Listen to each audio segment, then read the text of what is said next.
Assalamualaikum warahmatullahi wabarakatuh.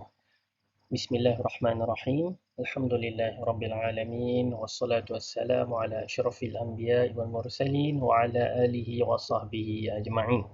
Ya, pada sesi video kali ini kita teruskan pembelajaran kita kepada suatu topik yang baru. Kita kembali kepada bab yang pertama iaitu bab tauhid, bab mengenai tauhid. Ya, pada tajuk yang keempat pula ya.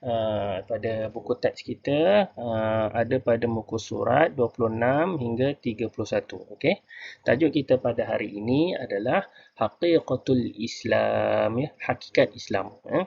Pada sesi yang sebelum ni, tajuk yang sebelum ini, dalam bab tauhid kita dah bahaskan tentang hakikat iman ya, berkenaan dengan rukun-rukun iman. InsyaAllah pada kali ini pula kita masuk kepada hakikat Islam. Okey.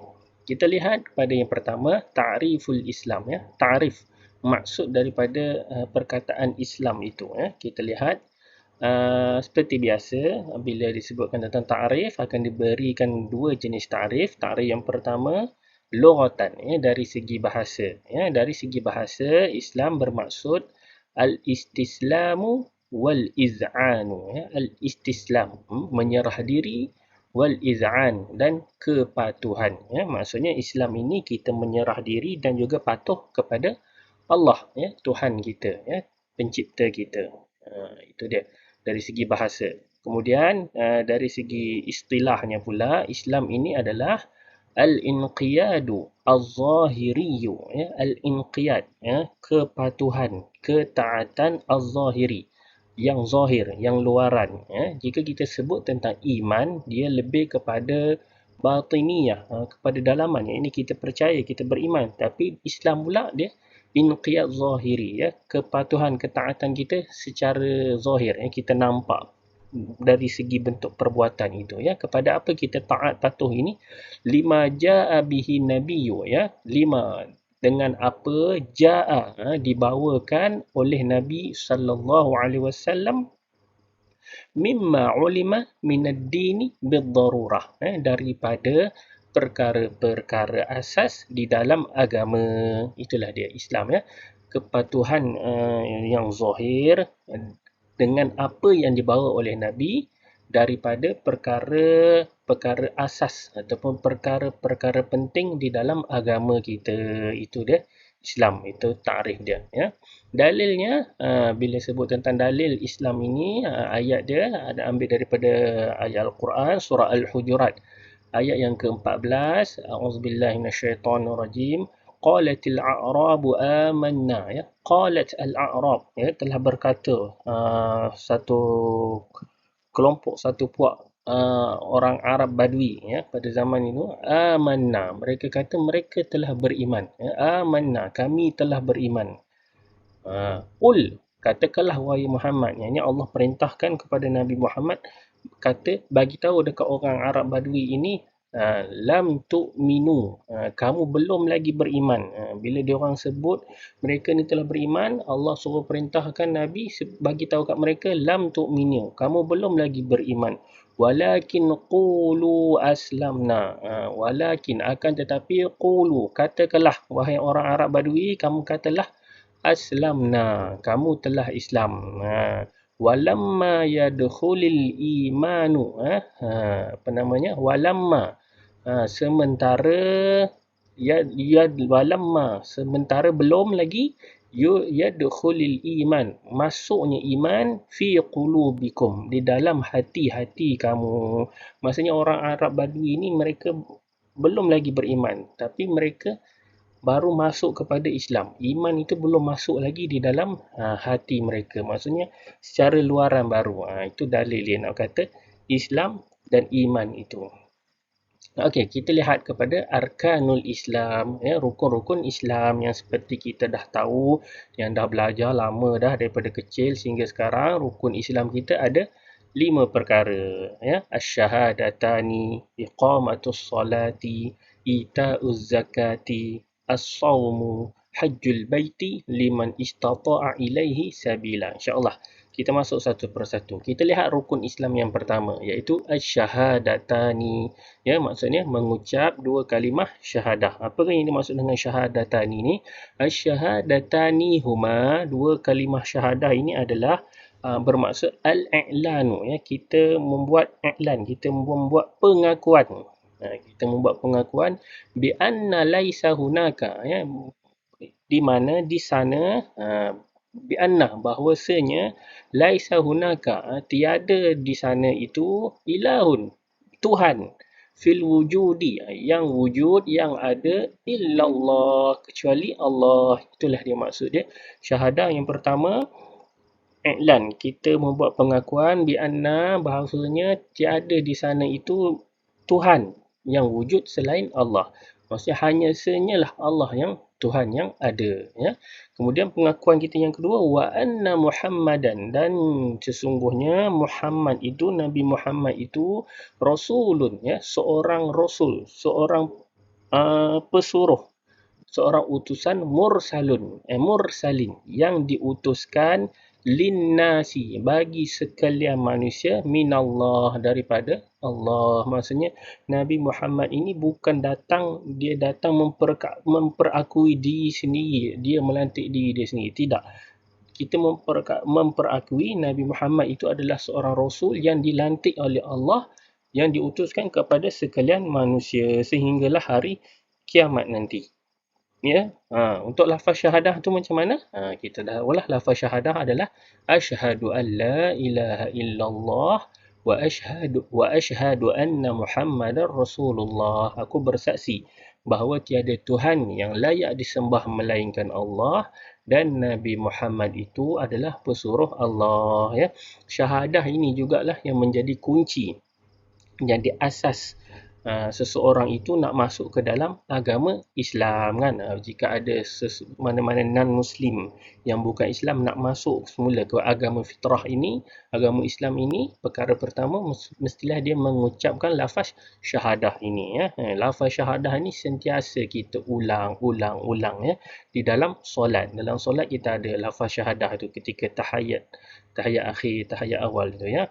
Maksudnya kita sentiasa mengingati syahadah kita ini. Okey, itu yang pertama.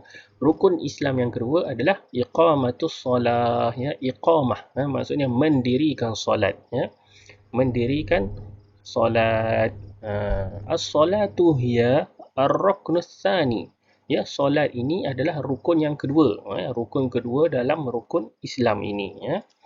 As-solatu wajibatun, ya. Solat ini dia wajib. Maksudnya solat fardu lah yang disebutkan dalam rukun Islam kita ni adalah solat fardu 5 kali sehari, ya, adalah wajibatun, wajib, ala kulli muslim, ya, ke atas setiap orang muslim yang balighin, yang baligh maksudnya dia dah cukup umur, ya. Kalau kanak-kanak dia belum baligh, tak wajib lagi, tapi kita boleh suruh mereka berlatih untuk solat, ya. Dia solat ini wajib kepada muslim balighin aqilin, yang berakal, tak wajib bagi orang gila. Zakarin, kana, sama ada dia lelaki, au unsa, ataupun perempuan, kedua-dua diwajibkan solat, kecuali ada penghalang yang tak boleh solat. Macam perempuan, mereka ada beberapa waktu tu dia orang tak boleh nak solat, kan, ada penghalang dia. Tapi lelaki wajib sentiasa menunaikan solat, ya. Itu dia rukun solat, rukun Islam yang kedua, iqamatus solah, mendirikan solat. Kita masuk kepada rukun Islam yang ketiga, iaitu ita'uz zakati, ya, menunaikan zakat. Apakah yang dimaksudkan dengan zakat? Az-zakatu, zakat ini adalah ibadatun, suatu ibadah, maliyatun, ya, maliyatun, yang berbentuk harta, ya. Zakat ni lain daripada ibadah yang lain tadi, yang solat semua tadi, ya. Zakat ni dia suatu ibadah berbentuk harta. Maksudnya kita keluarkan harta yang kita miliki.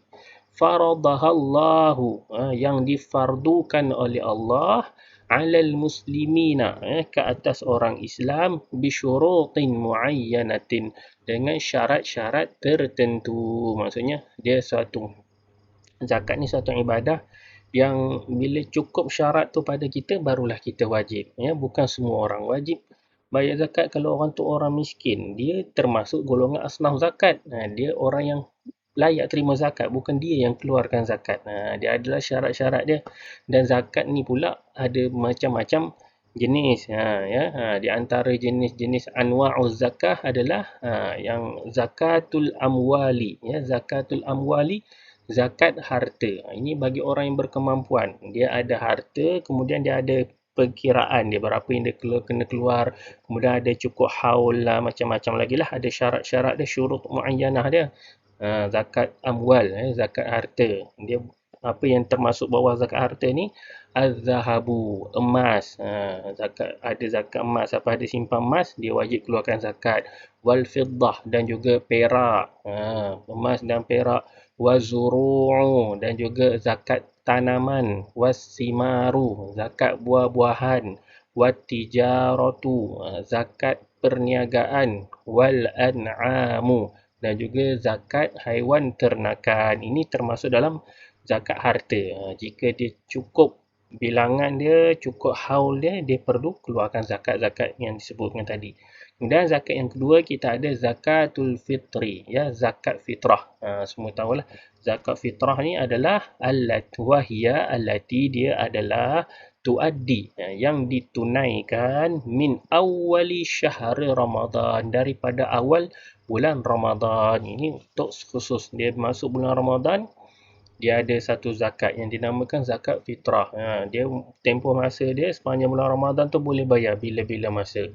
Sehinggalah pada 1 Syawal, awal pagi raya tu, hukum dia wajib tunaikan zakat ni. Siapa dah bayar awal, dia terlepas lah daripada kewajipan itu. Okey, itu rukun yang ketiga, ita'uz zakah.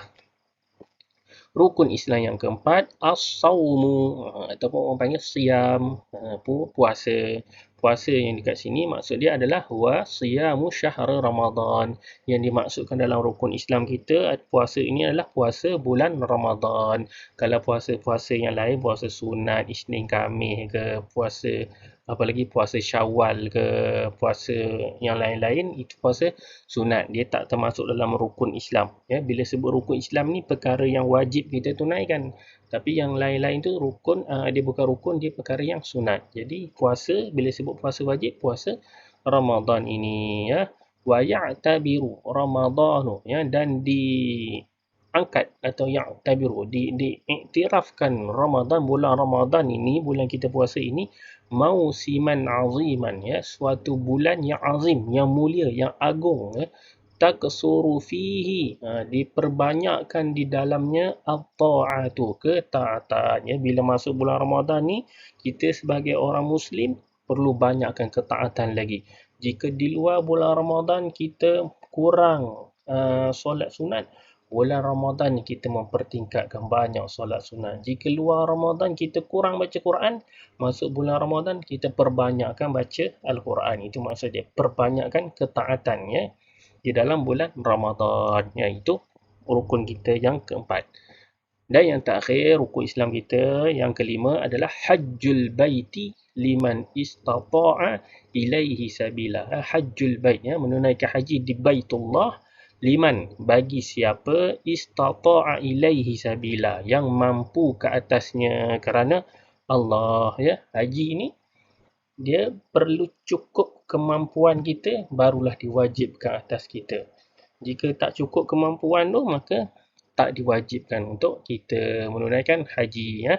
Al-hajju, haji itu, apakah yang dimaksudkan dengan haji ini?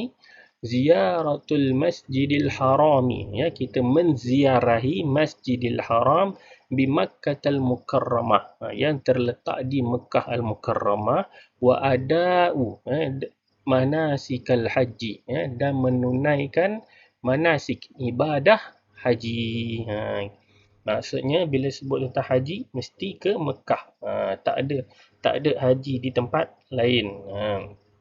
Mesti di Mekah, dan kita menunaikan dia punya manasik, ibadah dia, ada yang tertentu, dengan tawafnya, dengan sa'inya, wukufnya, bermalam di Muzdalifah. Adalah rukun-rukun haji dia tu. Faradallahu al-hajja, Allah telah memfardukan haji ini Untuk apa? Litazkiyatin nufusi, untuk mensucikan jiwa kita ini, ya. Bila kita sibuk dengan keduniaan, Allah panggil kita pergi ke Masjidil Haram, ya, rumahnya, tempat yang agung, Mekah, tempat lahir Nabi kita, untuk mensucikan jiwa kita, lupakan segala halunya, kembali fokus dengan ibadah kita. Lagi apa lagi tujuan Allah fardukan haji ini? Wa tarbiyatil laha, dan juga untuk tarbiyah, untuk kita mendidik diri kita ini ala ma'anil ubudiyah. Ala ke atas, ma'ani, erti al-ubudiyah, erti penghambaan yang sebenarnya.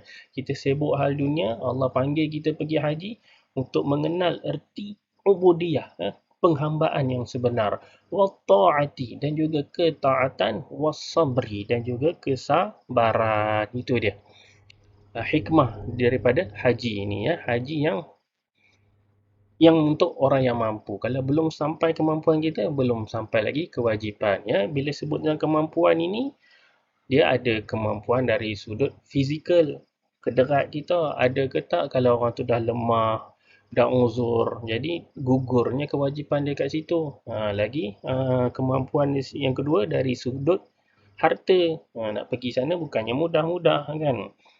Dara kita sini kan sampai 10,000, 20,000, perlukan kewangan untuk menampung pula lagi kita duduk di sana. Dan juga jika kita ini, kalau macam lelaki, dia seorang suami, seorang bapa, dia menjadi ketua keluarga, jika dia pergi haji, orang yang ditinggalkan, isteri dia, anak dia, juga perlu dia tinggalkan juga sedikit wang, harta. Jika dia tinggalkan secara kosong pun, habis, itu pun tak wajib bagi dia untuk haji. Okey. Itulah dia kelima-lima rukun Islam, ya. Seterusnya kita lihat kepada samaratul iman, ya. Samarat, hasil daripada iman ni. Jika seseorang itu iman, apa akan dapat dia? Di sini kita nak lihat timbang tara di antara Islam dengan iman, ya. Perlu bergerak seiring. Tapi kita lihat apa fokus Islam dan apa fokus di iman ini, konteks dia.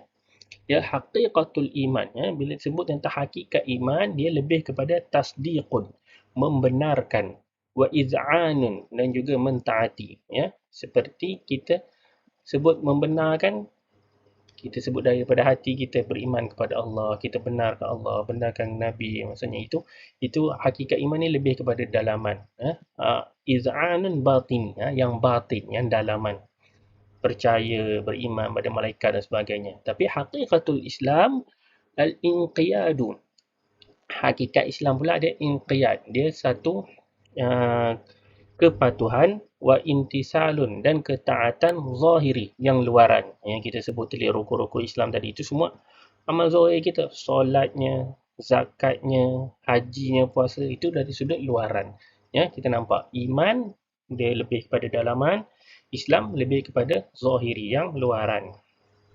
Kemudian afradul iman, ya, perkara-perkara dalam iman ini tasdiqatun, lebih kepada membenarkan. Yang disebut tadilah membenarkan.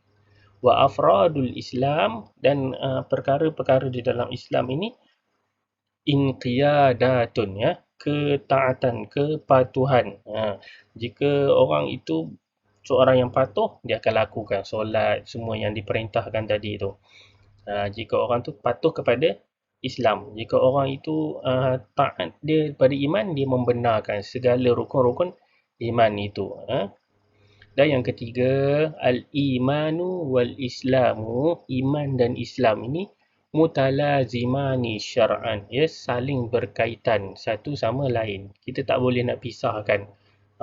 Aku percaya pada rukun iman saja, aku tak percaya pada rukun Islam. Kalau ada orang kata begitu, tak diterima juga, ya. Dalam Islam ni dia perlu iman dan Islam tu dia mutalaziman, dia sekata, selari, saling berkaitan satu sama lain, ya. Fal imanu, maka iman ini la yaqbalu, tidak diterima, illa bil Islam, kecuali dengan Islam, kama anna, seperti mana, al Islamu, Islam ini la yaqbalu, tidak diterima, illa bil iman, tanpa iman, ya. Jika seseorang itu dia ada iman tak ada Islam pun tak boleh nak kata apa. Kalau orang tu ada Islam tak ada iman pun tak guna juga. Dia perlu ada dua-dua. Iman dan Islam ini, ya. Okey, itu sajalah untuk tajuk ini, pertemuan kita pada kali ini. Mudah-mudahan ia memberi manfaat kepada kita, faham tentang rukun-rukun Islam dan juga apa namanya, perkaitan di antara iman dan Islam. Cukup sekadar itu. Kita bertemu pada sesi yang lain pula. Sekian, wabillahi taufiq wal hidayah. Assalamualaikum warahmatullahi wabarakatuh.